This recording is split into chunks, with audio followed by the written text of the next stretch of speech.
Buenas tardes. Damos comienzo a la primera conferencia del ciclo dedicado a conmemorar la muerte del general Riego,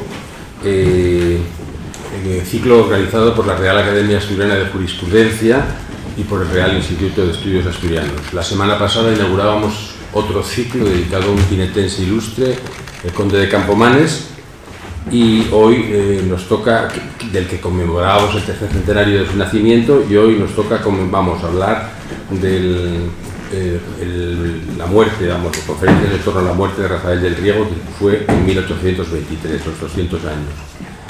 El ciclo de Campomanes lo coordinaba el profesor Joaquín Ocampo. El ciclo lo coordina el director de la Real Academia de Jurisprudencia, catedrático de Derecho Administrativo de nuestra universidad y miembro de número de esta casa. Y sin más, le doy a él la palabra para que hable mínimamente lo que sea oportuno del ciclo y para que presente a la conferenciante de esta tarde, doña Clara Álvarez Alonso. ¿Alonso o Alonoso? Alonso. Es que aquí pone Alonoso, ya me parece que podría ser, ¿no? Pero en fin. Podría, todo es posible. Tiene la palabra el doctor Toribar. Bueno, muchas gracias, señor director. Muchas gracias a todos ustedes por su presencia.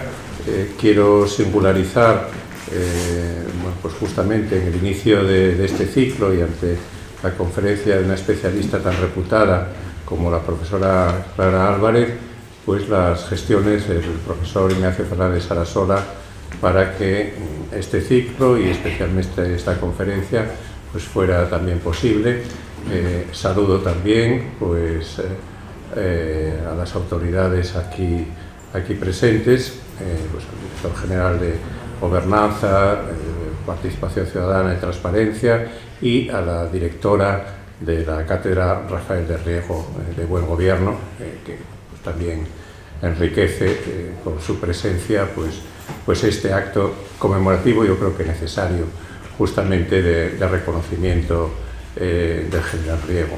Entre la múltiple aportación científica de nuestra conferenciante, a la que agradezco también que hiciera un hueco en su apretadísima agenda, por lo cual trataremos de ser puntuales, pues hay publicaciones pues, muy importantes y ciertamente es una persona muy vinculada a los asturianos o Asturias, no en balde, aparte de catedrática de Historia del Derecho, es investigadora titular de la Cátedra Martínez Marina, un obetense de la Corrada del Obispo, nada menos, ¿no? Bueno, pues ella ha trabajado pues en muchas facetas de la historia del constitucionalismo, de la jefatura del Estado, el gobierno y la administración, políglota e incluso traductora, el gobierno del constitucionalismo español, y en el año 21 pues publicó una obra que es ciertamente vital para el conocimiento de este ilustre paisano nuestro, también tinitense. Antes hablabas de Tineo, como es Rafael del Riego, una vida por la Constitución. Bueno, yo sin más y con la satisfacción de tener aquí a Clara Álvarez Alonso, pues le cedo ya la palabra para que nos ilustre. Muchísimas gracias. Agradezco, verdad, sinceramente y de todo corazón la invitación de esta institución, en la que ya estuve en otra ocasión, y agradezco al profesor Toribar la presentación, que es excesivamente generosa. Lo que sí puedo decir ahora es que el título el ciclo me parece absolutamente necesario, es afortunado. Probablemente ni ustedes, los asturianos, saben el significado que tuvo Rafael del Riego dentro de la historia constitucional española. Desde luego no se sabe hoy en día, y todo tiene una explicación porque Riego aparece como el gran desconocido. Realmente el título de la ponencia, que es Riego y el constitucionalismo revolucionario, necesita una aclaración. Necesita una aclaración porque estas tres palabras, Riego, constitucionalismo y revolución, van estrechamente vinculadas a la etapa que conocemos como el trienio. Una etapa que ha pasado prácticamente desapercibida, pero que para la historiografía, hasta tiempos bien recientes, ¿no?, Pero esta ignorancia fue totalmente calculada y tiene lugar desde finales del propio trienio. Fue aquella etapa donde se intentó aplicar de verdad la Constitución de 1812, que es una constitución extraordinariamente avanzada, con una profundísima influencia en el resto de Europa y en América, incluso en las colonias europeas españolas que intentaban independizarse. Por tanto, la primera parte de mi intervención va a estar orientada a aclarar estos tres vocablos: riego, y constitucionalismo revolucionario, ¿no? Porque realmente si hay alguien con el que podamos simbólicamente representar el trienio, es exactamente don Rafael José María Manuel Antonio del Riego y Flores, o como aparece en el poder que debe presentar a la Comisión de Poderes cuando fue elegido diputado por Asturias en las elecciones de 1821, Rafael del Riego y Flores Valdés. Era en esas alturas mariscal de campo, ayudante del rey, pero él se presenta como el ciudadano Rafael del Riego y Flores Valdés. Ahí radica verdaderamente su grandeza, ¿no? Decía lo del constitucionalismo revolucionario. Riego lo vamos a dejar al final, o para más avanzada la conferencia, porque es el que encarna el concepto de este constitucionalismo revolucionario. El constitucionalismo revolucionario, tal como yo lo utilizo aquí, tiene un significado muy preciso. Es un sintagma que ha sido utilizado y sigue siendo utilizado en la actualidad, por ejemplo, dentro de los defensores del neoconstitucionalismo, que se está defendiendo por ciertos países sudamericanos, fundamentalmente por México, por Colombia y por Brasil, donde hay un resurgimiento y un nuevo planteamiento del constitucionalismo, ¿no? El que yo utilizo aquí representa más bien un aspecto singular de lo que conocemos también como el liberalismo clásico, que es el liberalismo que triunfa, que se impone después de la Revolución Americana y de la Revolución Francesa, y que se desarrolla sobre todo en el ámbito teórico, ¿no? Estamos hablando de Locke, estamos hablando de los enciclopedistas, estamos hablando, por ejemplo, de Jefferson y Hamilton, ¿no? O Franklin, e incluso Paine en Estados Unidos, ¿no? Son aspectos teóricos que van a plasmarse en el ámbito jurídico, dando lugar al constitucionalismo como un movimiento de lucha contra la tiranía y contra el absolutismo. Es la defensa de los derechos del hombre y de los derechos del ciudadano. Y, como dirán nuestros grandes constitucionalistas prácticos del trienio, serán los derechos del ciudadano y los deberes del ciudadano. Porque hablamos de derechos, pero ellos hablaban también de deberes, ¿no? Por tanto, el constitucionalismo al que yo me estoy refiriendo es una etapa muy breve y tiene lugar en las grandes revoluciones del 18, la americana y la francesa, pero que entre nosotros se plasma sobre todo en el trienio constitucional. Y fíjense que estoy hablando de trienio constitucional, no como es generalmente conocido, trienio liberal, porque realmente todo gira en torno a un texto que es la Constitución. Porque en el trienio lo que se trata es de aplicar esa Constitución a través de una labor hermenéutica finísima, que permite introducir y implementar la Constitución incluso más allá de lo que pensaron algunos de estos asturianos que están aquí, que fueron los padres redactores de la Constitución de 1812. Digamos que en el plano puramente formal, el constitucionalismo revolucionario se caracteriza por el unicameralismo, por una amplísima libertad de prensa, sin fisuras, sin restricciones. La libertad de prensa es para ellos fundamental. Los derechos y garantías procesales, pero sobre todo por la igualdad ante la ley, el principio de igualdad ante la ley, que no diferenciaba por situaciones sociales, ¿no?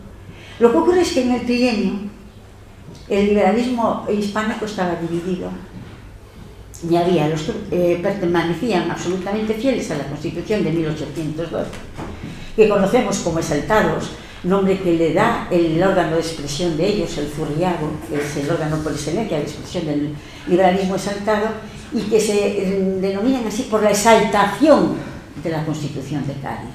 Un texto que a esas alturas era la referencia para los revolucionarios italianos, para los vientistas portugueses, también en el ámbito americano, y que está en la mesa de todos los estudiosos europeos, absolutamente de todos los países europeos, de los estudiosos, y en la práctica en los revolucionarios portugueses y en los revolucionarios italianos.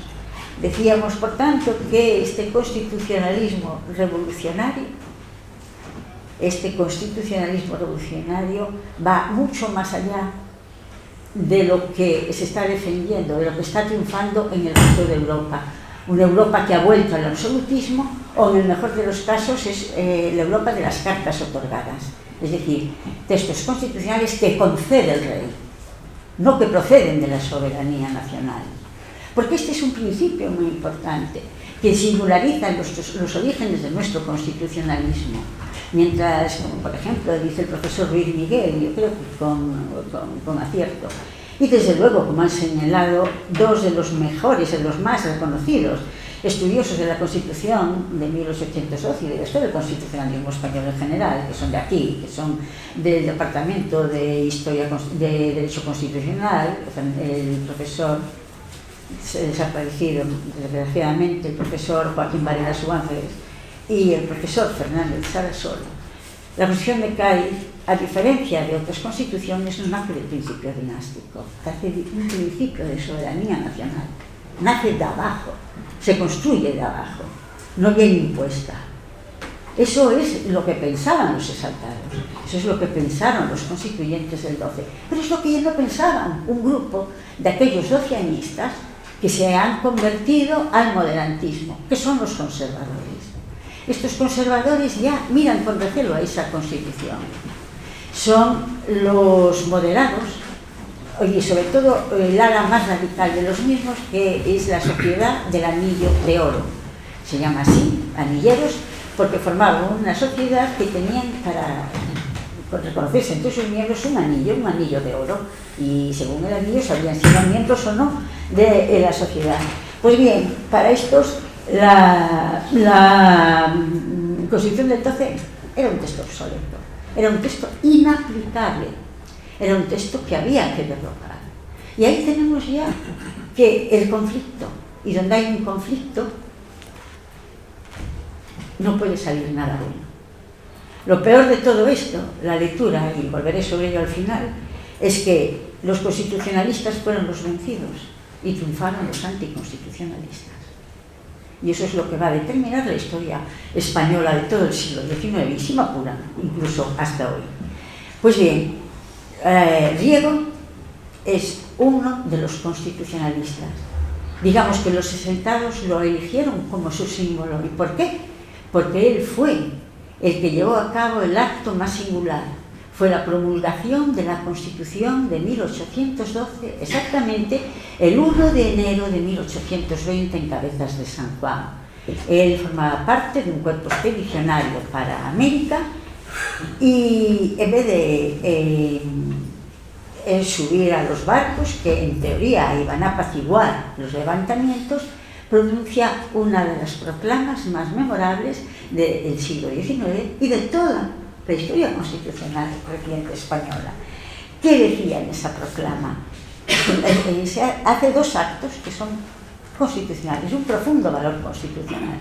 ¿Qué decía en esa proclama? Esa proclama la dirige a los soldados, al ejército que tenía que subir para América, y le dice: nos mandan a mantener una guerra cruenta, una guerra que no tiene sentido. ¿Cómo podemos apaciguar aquellos territorios? Con la Constitución. Dice, sí, con esta Constitución. Esta es nuestra arma. La Constitución aplicada aquí y allí. Devolver la soberanía a quien es su titular, que es la nación española. Eso es lo que hace Riego. Y Riego dice, si nos mandan allí es a verter sangre inútil. Sangre nuestra y sangre de los hermanos americanos. Solo con esto podemos poner fin a esto. Y acto seguido se dirige ya, eso es a los soldados, se dirige a los capitanes, a los jefes militares y también a la población. Y da un bando, da un único bando.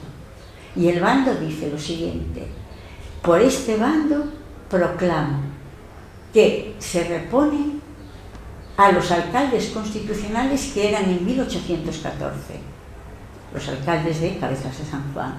Los llama y le dice: vosotros, yo no tengo ninguna autoridad más que la autoridad de la Constitución. Nosotros, los que estamos aquí, os reponemos a vosotros mientras no se convoquen las Cortes, mientras no se reúnen las Cortes, porque solo ellas son las titulares. Nosotros aquí somos como una especie de mandatarios y lo único que estamos haciendo es volviendo las cosas a como debieron ser antes de que se introdujera un régimen despótico y arbitrario que es el que nos está rigiendo. Por tanto, vosotros, alcaldes, seréis los que aplicaréis la Constitución, y queda terminante prohibido salir del pueblo hasta que no haya una proclamación general de las Cortes. Esos son los actos, esos son dos actos, tienen una importancia capital. Él no está haciendo un pronunciamiento militar, él está reponiendo la Constitución, porque entiende que ese ejército tiene un mandato popular, que es el de reponer el régimen legítimo, que era el régimen constitucional. Y a partir de ahí ya los hechos se suceden, ¿no? El acuerdo que había entre los militares era tomar San Fernando, tomar Cádiz, quedan a cargo de Quiroga, ¿no?, de López Baños y de Arcoagüero, los jefes militares, y él, Riego, lo que hace es que se va con su ejército expedicionario por toda Andalucía, sin plantear ni una sola batalla, sin atacar, sin eliminar cabezas, convenciendo. La labor de Riego a lo largo de esos 3 años, incluso después de haber sido elegido diputado, es de una intensísima labor de divulgación de la Constitución. Proclamas, discursos, artículos, felicitaciones a las Cortes, cartas al rey, todos defendiendo la Constitución. La Constitución que es la más sabia y la más justa. Y añade, la Constitución que reconoce los derechos y deberes desde el rey hasta el último labrador. Hasta el último labrador. Esto es realmente importante. ¿Y por qué es importante esto? Porque la labor que intentan llevar a cabo los exaltados en el trienio es una labor que tiene, si ustedes quieren, una profunda vocación social. Y lo digo en el sentido siguiente, ¿no? Los exaltados no van a estar en el poder, ni van a tener la mayoría en las Cortes, hasta las elecciones de 1821. Y solo van a tener, de los 7 gobiernos que hubo en el trienio, uno, del 8 de agosto a abril de 1822 a abril de 1823. En las elecciones del 21 es cierto que que se eligen unas nuevas Cortes. En esas Cortes hay una mayoría exaltada. Riego forma parte de esa mayoría, es elegido diputado por Asturias estoy en Asturias, estoy en Oviedo, y les voy a decir quiénes eran los diputados elegidos por Asturias. Eran Can de Argüelles, Agustín de Argüelles, Rafael de Riego y los hermanos Valdés. Es decir, lo mejor de las Cortes del trienio, los más representativos, los que conocían mejor la Constitución. Riego es elegido presidente de esas Cortes. La presidencia duraba solo un mes, en el 1 de marzo de 1822. Y ahí aparece la epifanía, es cuando es exaltada. Porque desde el primer día lo que hacen es presentar su programa a los exaltados. Reformas fiscales, reformas hacendísticas, reformas en la instrucción pública, reformas en la administración de justicia. Y introducir y aplicar el principio progresista en diputaciones y ayuntamientos, porque ellos creían que era ahí donde está el gobierno, adquiría, y la administración adquiría sus rasgos más inmediatos, su contacto mayor con el público, con la ciudadanía, con la soberanía nacional. Por eso sus principios en diputaciones y ayuntamientos eran siempre publicidad de las sesiones y elección. Elegir a los miembros de ayuntamientos y diputaciones. Todo lo contrario a lo que van a hacer los moderados y conservadores. Todo lo contrario. ¿De acuerdo? Pues bien, esto es lo que van a hacer. Pero ¿cómo se encontraron los exaltados? Primero, que aprendieron una lección. Tener la mayoría no significa tener la hegemonía. Y ellos tenían la mayoría.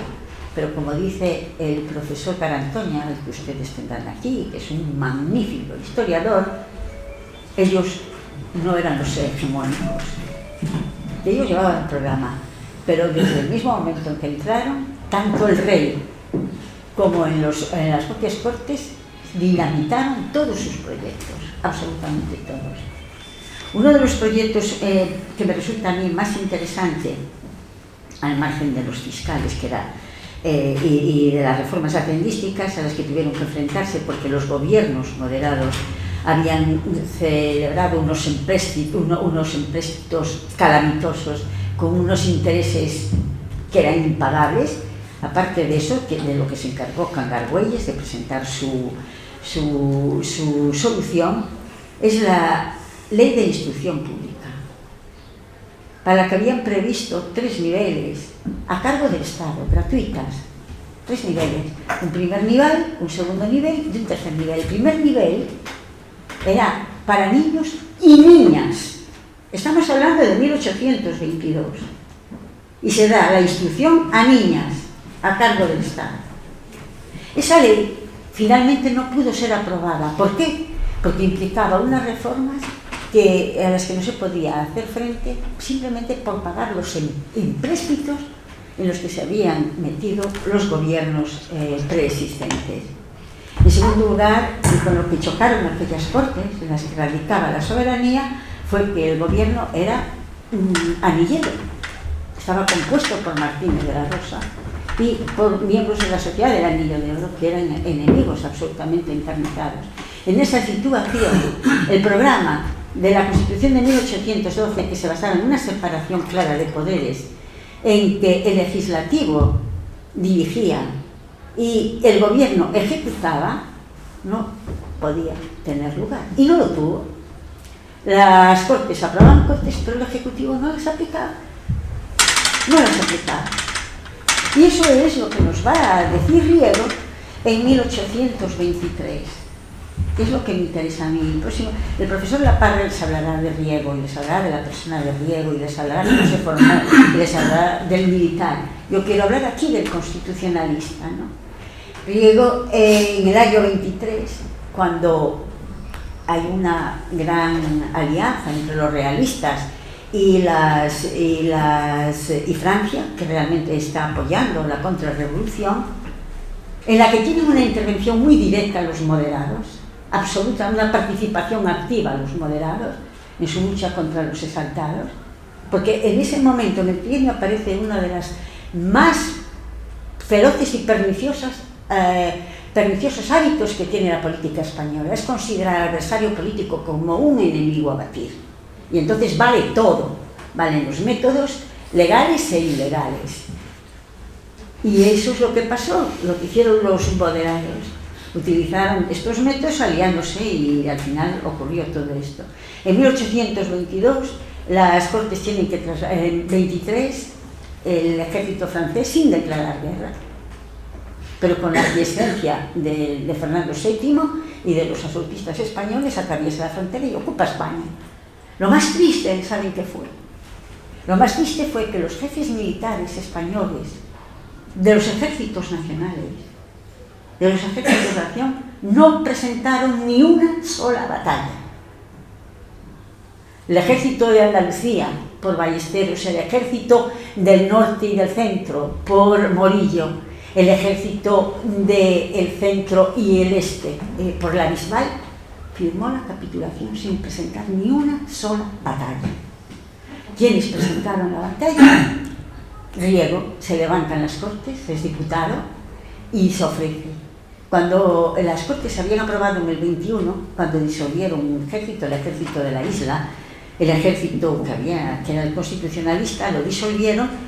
Los jefes del ejército, los que habían llevado a cabo la revolución de 1820, se oponen, escriben al rey, escriben a las Cortes, que eso es una medida completamente arbitraria y además supone la caída del sistema, como de hecho ocurrió. Riego viene a Madrid y a cambio trata de convencer a las Cortes, trata de convencer al rey, trata de convencer al gobierno, no los convence y a cambio le dan un premio de 80.000 reales que él nunca cobró, no quiso cobrar, él nunca cobró esos premios. En el 28 de abril de 1823, en Sevilla, las Cortes han tenido que irse de Madrid porque el ejército francés avanzaba sin que el ejército nacional realista pusiera ni una sola batalla. Ojo, esto no se habla, pero es una de las páginas más vergonzosas de la historia militar española, en que los ejércitos nacionales no se oponen a una invasión, ¿no? Riego ofrece ese dinero y se pide a las Cortes permiso que le autoricen para formar un ejército que luche contra el invasor. Las Cortes se oponen. Le dicen que no. ¿Por qué? El presidente de las Cortes en ese momento dice, es que la Constitución dice que un diputado no puede pedir un cargo al rey. Dice, no, es que yo no pido un cargo al rey. Yo ya soy general, yo ya soy mariscal de campo, ¿qué cargo me puede dar? Yo pido a las Cortes que me autoricen a formar un ejército, que el premio que me han dado sirva para pagar armamento y armar soldados y defender la Constitución. Y dice aquella célebre frase, todos ustedes y todo el mundo sabe que yo no puedo vivir en España sin la Constitución. La Constitución. Nunca un artículo tuvo un significado tan profundo. Es la Constitución de 1812 intacta, la íntegra, sin modificar. ¿Qué había pasado? ¿Qué estaba pasando? Estaba pasando que los modernos estaban haciendo un proyecto diferente, restrictivo, bicameral, donde el rey tenía derecho al veto absoluto, donde las Cortes realmente se convertían en títeres, ¿no? Eso es lo que estaba pasando. ¿Qué estaba pasando? Y voy ya concluyendo porque no quiero aportarles ustedes, simplemente mi interés aquí es que ustedes comprendan el significado de Riego. Y lo afortunados que son ustedes los asturianos por haber dado a luz a eso. Haber nacido aquí, esos personajes tan absolutamente extraordinarios como aquellos conocimientos, ¿no? Asturianos como Flores Estrada, como Rafael del Riego, como Canda Argüelles, ¿no? Como los hermanos Valdés. Incluso, aunque su labor fue mucho más tímida que en el 12, Agustín de Argüelles. Lo que yo quiero decir es que los asturianos lucharon tenían respeto a la Constitución y a las leyes. Para ellos nadie estaba por encima de las leyes. Para Riego nadie estaba por encima de las leyes. Eso es lo que va a decir y lo que seguirá diciendo siempre.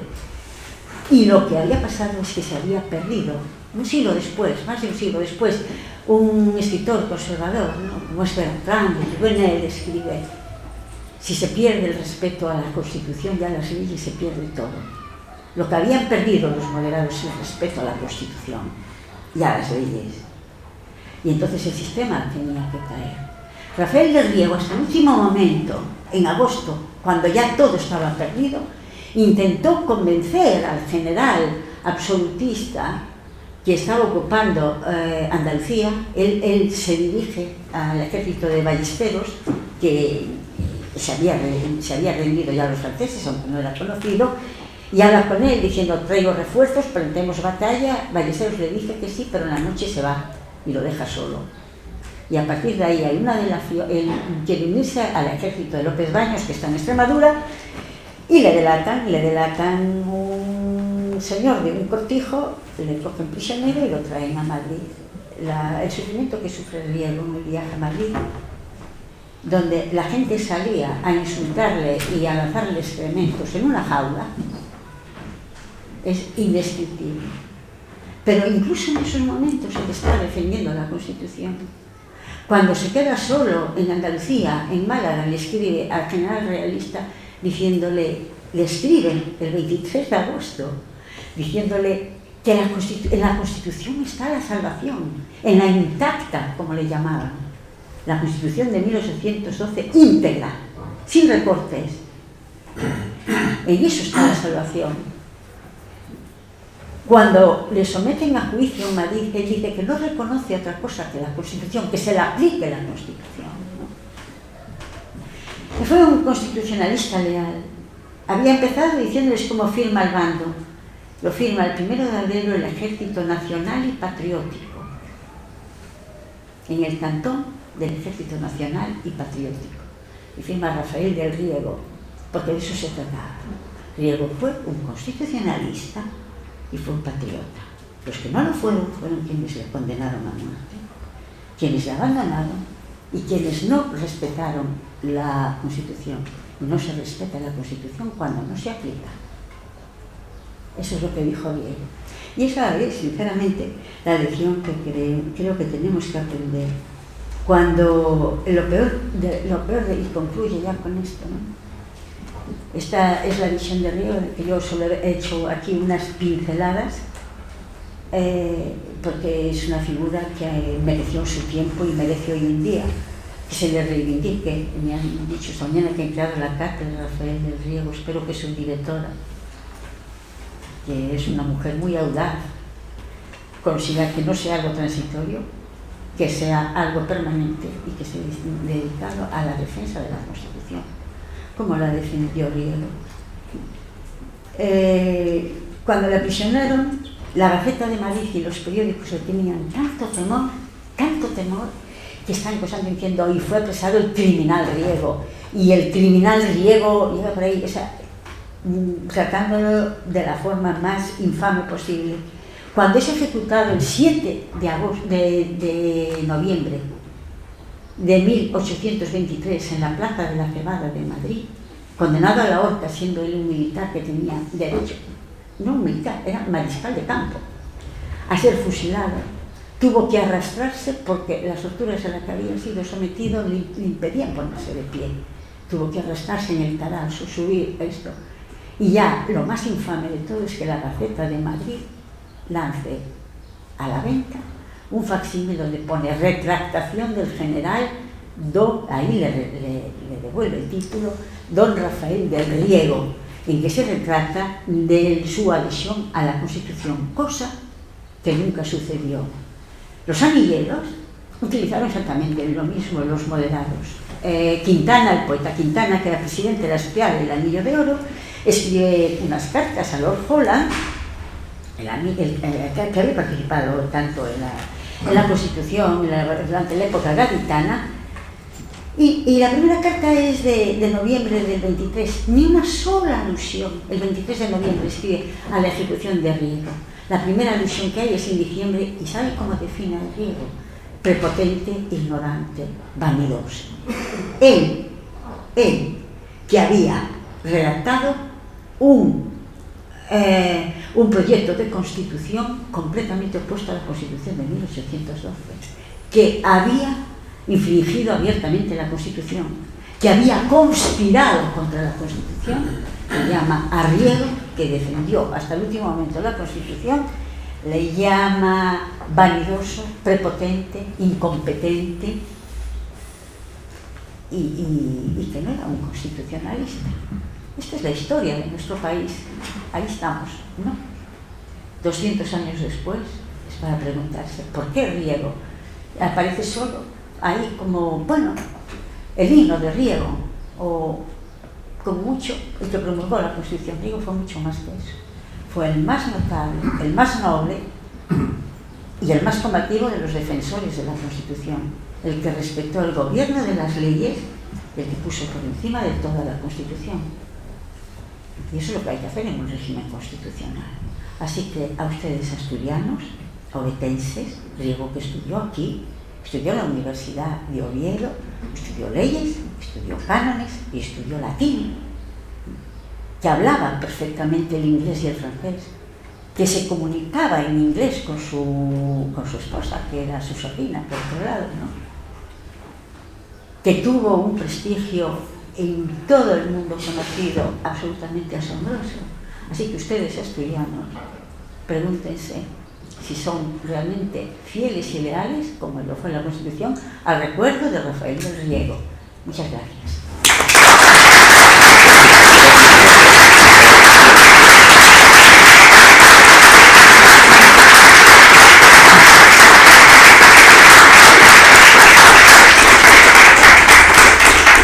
Muchas gracias por esta excelente conferencia y el doctor Tolivar va a moderar el posible diálogo que haya con ustedes, si hacer alguna pregunta, alguna observación, alguna aclaración.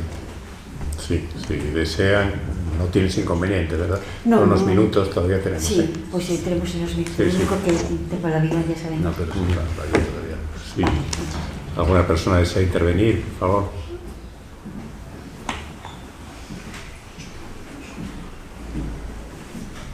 Sí, por favor. Vamos a ver, hablamos de constitucionalismo revolucionario con relación a la Constitución del 12 y así lo es. Pero me parece que hay un punto negro en la Constitución que era el poder del Ejecutivo. Precisamente es el poder del Ejecutivo el que se está poniendo zancadillesco permanentemente a todo al legislativo durante el trienio. ¿Es así o no es así? Es así, ciertamente es así. De hecho, Riego, cuando le deniegan en las Cortes el 28 de abril, le deniega el presidente, injustamente, él hace un escrito a las Cortes, es un borrador, no llegó a presentarlo, porque luego las Cortes, curiosamente, le autorizan, pero ya cuando saben que le autorizan y el rey le manda a Ballesteros cuando ya sabe que ha pactado con Molitor, que es el general francés, o sea, le manda la muerte, literalmente, ¿no? Riego lo dice claramente. Una de las cosas que no tengo tiempo aquí es una presentación obviamente del ciclo, una de las cosas que más llama la atención de Riego es la claridad de ideas que tiene acerca de lo que está pasando. Él sabe cuál es el conflicto. El conflicto verdadero es, aparte del rey obviamente, y de los serviles y de todo esto, es la confrontación entre el Ejecutivo y el Legislativo. Eso en el plano estrictamente formal, ¿no? En el plano, digamos, político, obviamente, es la decisión del liberalismo. En el plano formal, y él escribe, se han hecho muchas reformas. Se han hecho reformas en todos los campos, pero ¿ha visto el pueblo sus efectos? No. ¿Por qué? Porque el Ejecutivo no las aplicó. El Ejecutivo no aplicó las leyes de Cortes, no aplicó los decretos de Cortes, o si los aplica tarde, o los aplica recortados. Los ejecutivos fueron todos gobiernos, como les decía antes, moderados, a los gobiernos San Miguel, que es nombrado per in extremis porque fracasó la contrarrevolución de 1 de julio de 1822, que inicia el 1 al 7 de julio, ¿no? Lo que ocurrió es que, y lo dice claramente Martínez de la Rosa, es que Martínez de la Rosa dice claramente, el Ejecutivo no tiene que rendir cortes al Legislativo, no tiene que rendir cortes. Los exaltados defendían un modelo parlamentario, un parlamentarismo incipiente. Pero los otros no, los otros defienden el modelo isabelino, que es la monarquía administrativa del Ejecutivo, de administración, de suspendo las Cortes porque no me son favorables, que está reconocido en las constituciones que le siguen. Ahora no tengo mayoría en las Cortes, no hay problema. Decreto, suspendidas las Cortes. No que se disuelven para que haya elecciones, no, se suspenden sin medir, mientras tanto decreto. ¿Qué es lo que está queriendo hacer Martínez de la Rosa? Y eso es lo que hizo en el 22, claro. No reconoció las Cortes Altares. Es tan patético, o sea, es tan triste, se ve el patos de aquellos diputados a lo largo del verano del 22 y la primavera del 23, con los altares procuran defender, salvar el sistema, salvar las cosas, y cómo los moderados van abandonando las cosas. Hay momentos que no pueden ni hacer quórum, porque ya están abandonando. Y efectivamente los gobiernos moderados no contestan. Hay un secretario del despacho, un ministro, que le llaman para que vaya a rendir cuentas y dice: yo no voy porque el diputado tal me cae muy mal y no me gusta que me haga esas preguntas. Y no fue.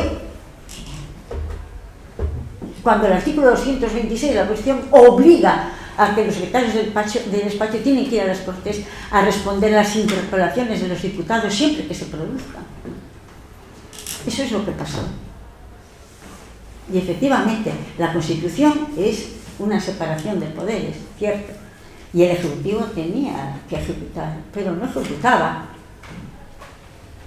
Si es que Martínez de la Rosa le está preguntando, oiga, pero es verdad que está Francia apoyando los movimientos sediciosos, él sabe que es verdad, y dice, no, nosotros tenemos unas magníficas relaciones con Francia, y Francia ya estaba creando el ejército de los Pirineos, apoyada por Chateaubriand, ¿no?, que era entonces ministro de Asuntos Exteriores y que está intrigando con Inglaterra, etcétera, y en el Congreso de Verona, para que no puede haber un sistema como el Constitucional de Cádiz, que rompe el concierto europeo. Que claro, hay que interpretar esa Constitución con separación de poderes, la soberanía que dirige, ¿no?, el Ejecutivo que ejecuta, ¿no?, y el judicial que aplica, y que mantiene el orden. Lo que no puede hacer, lo dice claramente Chateaubriand, no podemos consentir que rompa el equilibrio. ¿Qué es el equilibrio y el concierto europeo? El sistema que nace después del Congreso de Verona, ¿no? Las 5 naciones, Francia, Gran Bretaña, Prusia, Rusia y Austria, y el resto de las naciones europeas sometidas al concierto. Ellas dirigen el concierto. O sea, una situación como la Constitución española, donde la soberanía reside esto, que el rey tiene un veto suspensivo y por 3 veces, a la tercera vez la ley se aprueba y se acabó, eso no se puede tolerar. Eso es lo que pasó. Y eso es a lo que jugaron los moderados y lo que ganaron. Realmente, se lo digo con toda sinceridad, uno puede entender hasta casi a los serviles y a los absolutistas diciendo, no, esto, pero los moderados, poder llevar a actuar así para que hacer caer el sistema, luego se arrepintieron, claro, porque ellos también tuvieron que ir al exilio.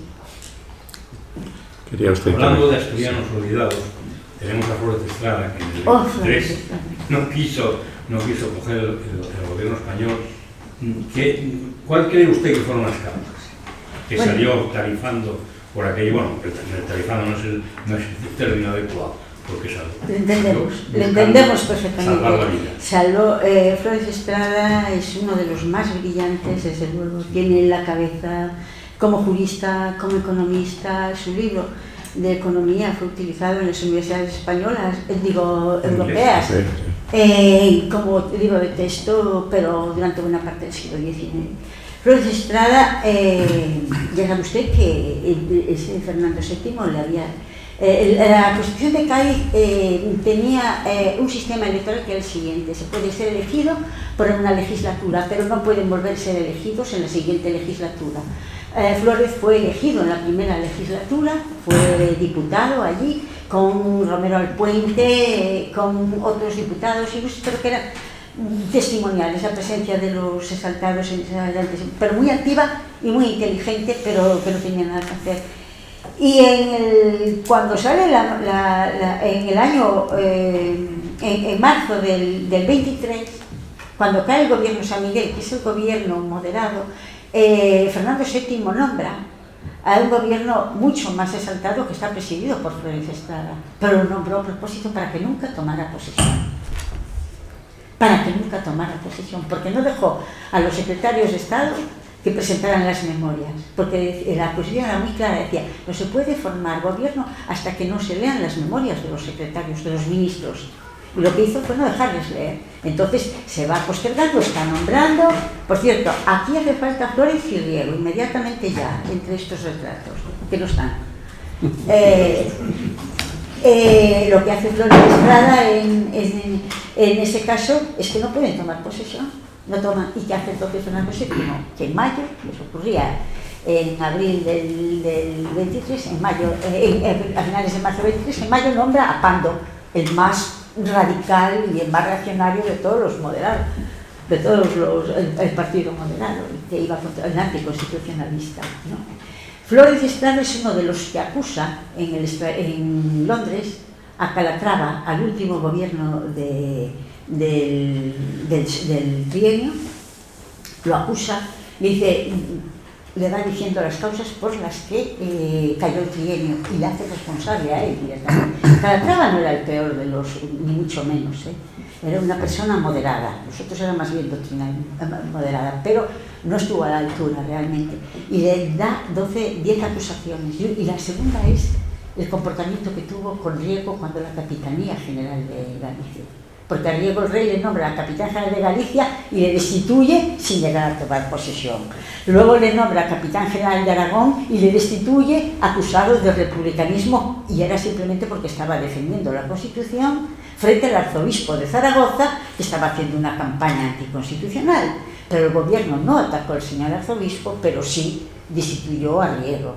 Y ya la última etapa es ya la condena a muerte, ¿no?, de todos los casos que tiene Riego. Entonces, Flórez, una de las acusaciones que lanza Calatrava es decir, tú hiciste caer el sistema desde el momento en que acusaste injustamente a Riego en la Capitanía en septiembre del 20 de la Capitanía General de Aragón, de Galicia.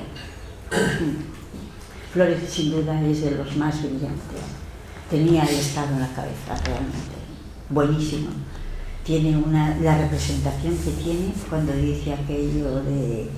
Cuando el rey podía nombrar libremente, es uno de los defectos de la Constitución, hablando con usted. Uno de los defectos de la Constitución es que la Constitución, el artículo 171.9, permite que el rey nombre libremente y destituya libremente a los ministros.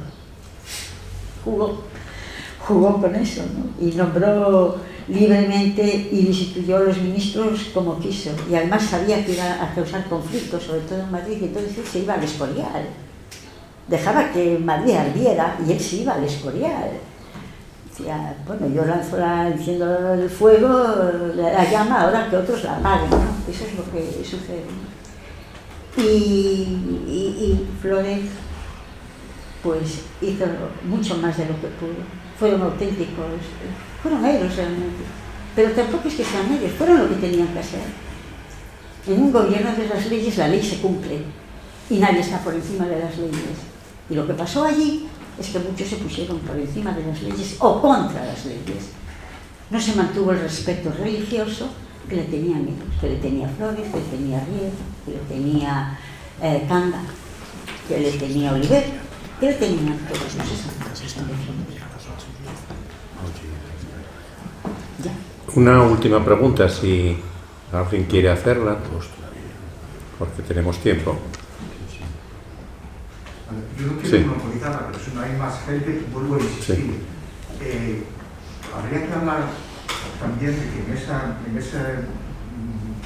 facción moderada que había estaban los vergüenzas, Vamos a ver. Los vergüenzas tuvo mucho que ver con vamos a ver. Esa es una de las cosas.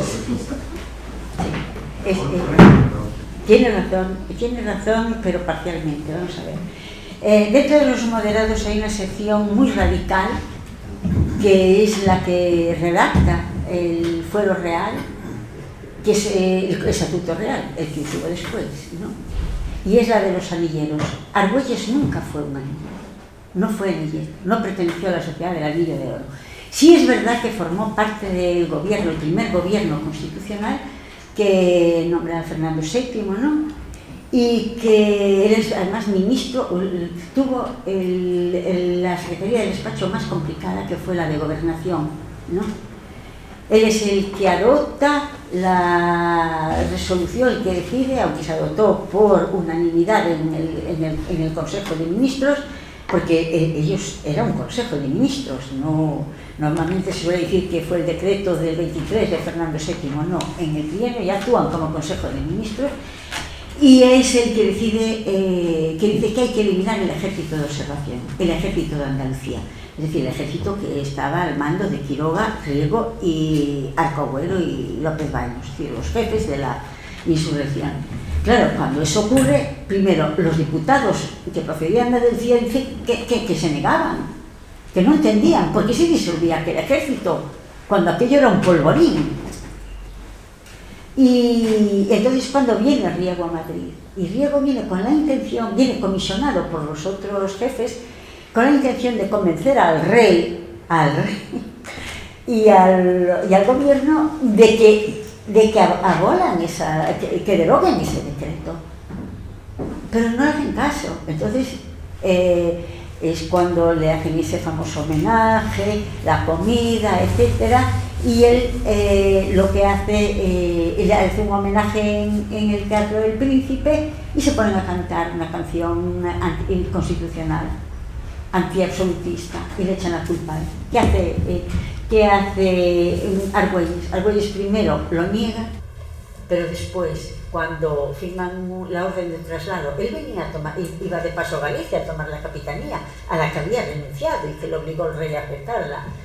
Pues lo que hace Argüelles, o lo que hace Riego, se va, pero deja escrito un discurso a las Cortes acusando al gobierno, diciendo que está actuando mal y que no, por favor, no disuelvan el ejército.